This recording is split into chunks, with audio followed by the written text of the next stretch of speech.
everything really. Objects in the real world don't have any of those features. Which, by the way, would mean yes, if a tree falls in the forest and no one is around to hear it, it doesn't make a sound. It causes the air to vibrate, but unless that vibration is perceived by some ear, that's not technically a sound. Glad we finally put that one to bed. But hang on, maybe eliminativism is going a step too far. Maybe colour is a disposition.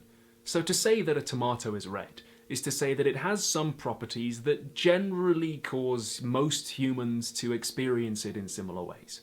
Colour, then, is the disposition to reflect wavelengths of light that generally cause similar experiences in most human beings. In their book Basic Colour Terms, anthropologists Brent Berlin and Paul Kay claim that words for colour translate very easily between different languages. Having done some laboratory experiments, they claim that all languages on Earth have between 2 and 11 basic colour terms, with more complex, more evolved languages having more. If that's true, then it might mean that there's something about our brains or our eyes that causes us to perceive the world in those 11 or so categories, and that our biology shapes the way our language develops. And that is a very interesting idea.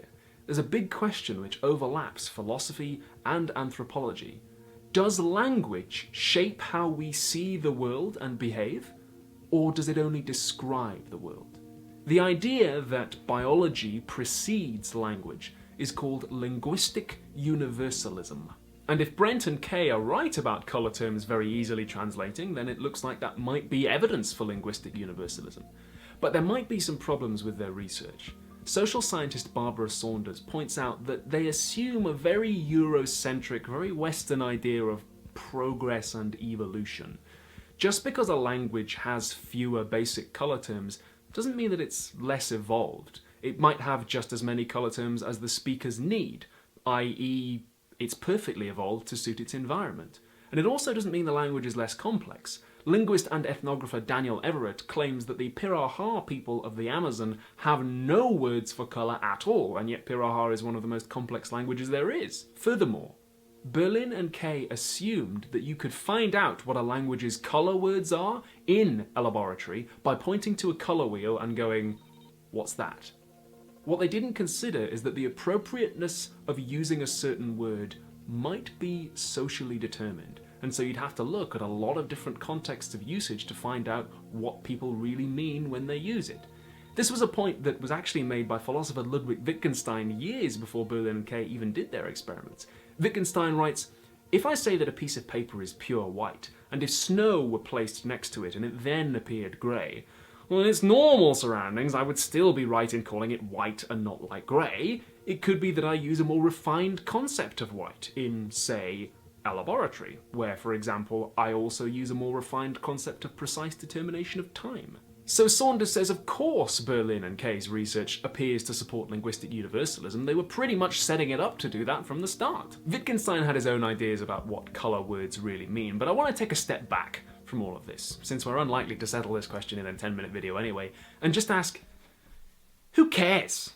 Who cares about the philosophy of colour? Why do it? Most of the time when we use colour words, people know what we mean, and we can navigate the world just fine. If I tell you I want you to paint that wall blue, you can do it, so why bother asking the question? Why do the philosophy of colour at all? Well, first of all, because it's interesting. Or at least it's interesting to some people. I assume it's at least a little bit interesting to you, otherwise you wouldn't be here.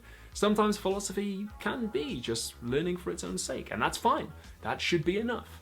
As Existential Comics once wisely said, what can you do with a philosophy degree? Effectively criticize the ideology that says education should only be for economic production. And secondly, because it overlaps with this very big question about whether language affects behaviour.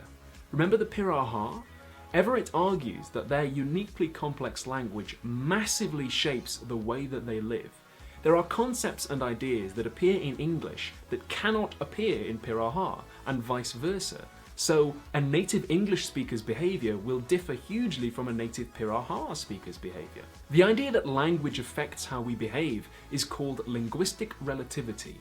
And linguistic relativity versus linguistic universalism will have bearing on questions of politics, media, computer programming, cognitive theory, acting like any human field where language is used, which is most of them, I guess, except maybe dance and mime. You see, philosophy is not just some isolated ivory tower alchemy, or at least it doesn't have to be.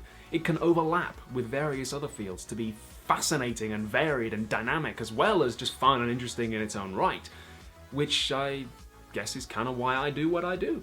What do you think? What is colour, and what kinds of other questions get thrown up when we look very closely at this issue? At patreon.com/philosophytube, if you want to, you can earn rewards by helping me give away debt-free education on YouTube. If you could spare a couple of bucks to help the cause, I'd really appreciate it. And as always, please don't forget to subscribe.